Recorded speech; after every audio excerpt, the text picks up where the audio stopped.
So guys, another day, another unit. So ngayon may gagawin tayo dito. Ito yung ginawa natin nung nakaraan nung nag-change oil tayo.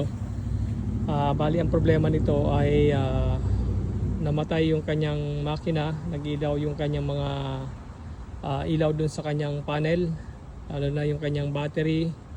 Tapos yung kanyang speedometer hindi rin gumagana. Tapos yung kanyang RPM naka-steady lang sa 500 RPM. So ayan, i-check natin kung ano yung problema. Check muna natin yung belt, tapos check natin yung mga fuses, tapos check din natin yung alternator niya kung nagkakarga sa baterya. So i-check din natin yan. So ayan guys, check na natin yung kanyang voltage, nasa 10.73 na lang. So low bat na yung kanyang baterya.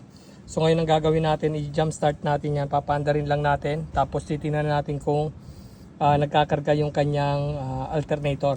So paandarin muna natin. So ayun guys, papaandarin na natin gamit itong ating pang jump start. So salpak lang natin, tapos start na natin. Okay, para makita natin kung ano yung problema. Right, paandarin natin. Start. Naka neutral. Ayaw pumasok. Oh my god. Wait lang, check lang natin to kung anong problema nito. Ayaw pumasok. Yun, ayos. Bunutin natin to. Alright. So ayan. So binunot na natin, one click naman pag in-start. So hindi siya may pasok sa park pagka hindi nakandar yung makina. So ayan. So pinandar natin, ay pasok na natin sa park yung cambio. So ayan, umaandar na siya. So titingnan natin ngayon kung nagkakarga yung kanyang alternator. So ayan. Nakailaw yung brake, wala naman siyang ibang ilaw dito. Okay? So check lang natin, baka may lumuluwag na ano to, na fuses. So ayan, nakapasok na sa park.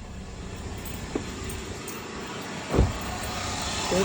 So check natin to, gamitan natin ng multimeter kung ilan yung kanyang voltahe. Dapat papalo yan ng at least 12.7 pataas, or pagka nakaandar ganito yung makina, dapat mga 14.2 to 14.7 dapat ang kanyang voltahe.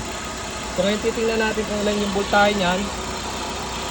Nakaandar yung kanyang makina, so dito natin ilagay, salpak natin. So ayan guys, 10.3 lang. So ibig sabihin hindi nagkakarga yung kanyang alternator.